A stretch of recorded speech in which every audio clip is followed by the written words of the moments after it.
Hello people.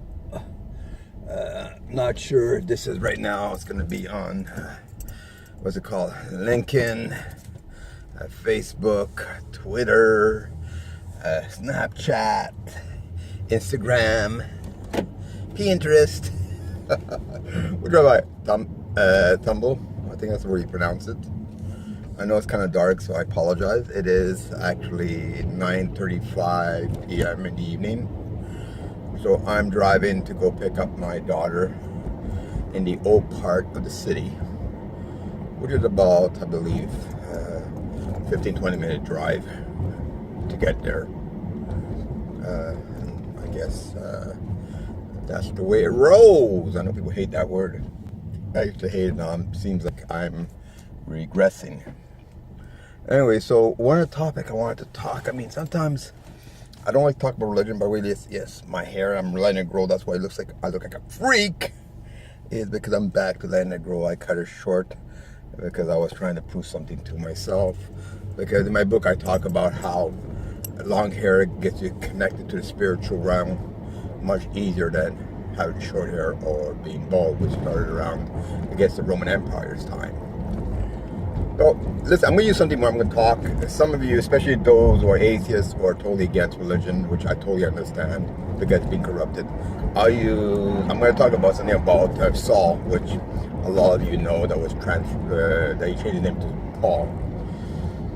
I think I mentioned this only once, and I'll mention it a second time. It's like a lot of people who don't realize, if you go to the Vatican, if you ever had a chance, and especially if you can have a translator with you, and you can read some of his old scroll, which was written over 2,000 years ago, where actually Saul wrote down, which was from the Jewish Paris, where they wrote down exactly the reason why they kind of like let the that whole new belief you call Christian now come into being, which means he saw Jesus at Damascus. Okay, now a lot of you are not going to believe what I'm going to say. A lot of you, especially if you're Christian, like I'm an ex-Catholic, to give you an idea, are going to be totally against it because it's going to go against everything you ever were brought to believe in. But deep down your soul, you know what I'm going to be saying is the truth. And that's why when people get very offended, it's because it's the truth that's hidden them, not because it's not. So what happened back then, if you even read the scripture yourself, I'll give you an idea of the records. I don't like calling it historic because I believe a lot of it was written in symbolically, except for maybe the New Testament.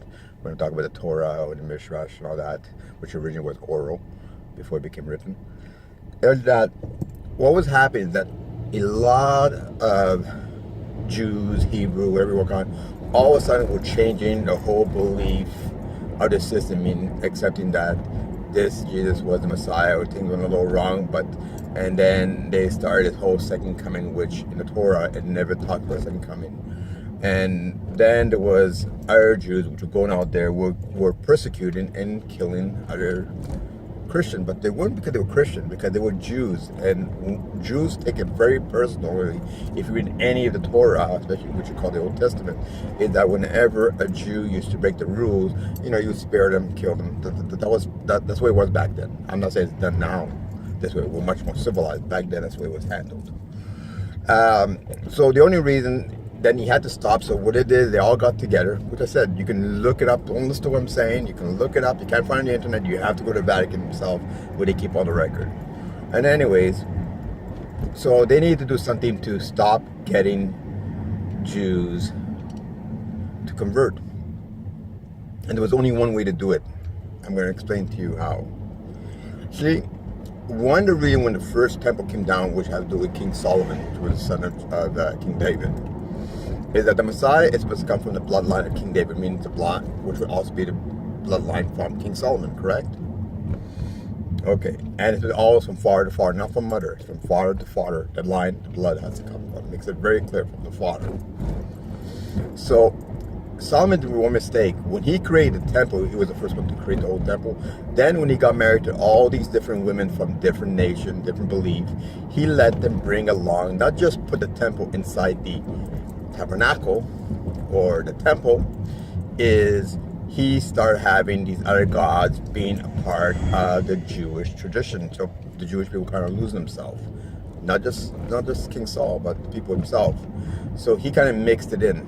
So he realized, and the Jewish people realized that if they don't want this to repeat itself, they must never mix other belief into their belief. So they said, okay, so what we're going to do is we're going to start getting pagan worshipers. Not only are we going to get them to convert into the Christian belief, but we're going to get them to bring some of the tradition into this whole new belief. It is all before Constantine, remember that. So when pagans started getting involved, and then Jews started to notice that now non-Jews were getting involved in this belief of Jesus, it kind of discouraged the newer generation back then, which was newer, from even converting into this new belief, because it was against everything they believed in, because all of a sudden these new traditions were put in, which had nothing to do with what Jesus was teaching and was adopting. So that's part of the history of what happened. So at least now you have a general idea. And so what happened was that they picked a straw between a whole bunch of Pharisees, and Saul was picked. So he was the one who's going to make the sacrifice for the Jewish people, and he decided to go with that story, saying he saw Jesus way after Jesus died, that he saw on Damascus, and then create a whole story and continue creating the story. And then it became followed, and then later on, of course, Constantine. So just give you an idea. So that's all I want to talk about. And like I said, I don't care if you're religious or not. This is just so everybody here is a part of a history that happened to change what the whole belief system is. So, in a way, something did come good out of it. They got people to believe in one God, and those who don't. And then, of course, religion became a business, and it's a profit. So right now, I'm going to talk to those of you who are spiritual. Spiritually is you need to connect yourself with nature, with the world, with everything. And that's it. Oh, another thing I'm also going to mention, sorry, also about sacrifices. A lot of people get very angry and say, you know what, it's so barbaric that he used to commit suicide because of the temple, and then you want to bring it back and you're sacrificing animals, and that's cruel. Okay, vegan, of course, they're going to be against no matter what I say, and also vegetarians. But even I know a lot of people who are vegetarian, are vegan, is they realize after 20, 30 years, they realize no matter what, they need some kind of protein, which is from meat. Back then, if you have to understand, they did not eat meat like we do today. We abuse it. That is true. We do abuse it. They did not eat meat as often as we do now. The only time they would ever eat meat, which was rare, is when they had a visitor come in. And which was rare. It's not like today you have a visitor coming all the time.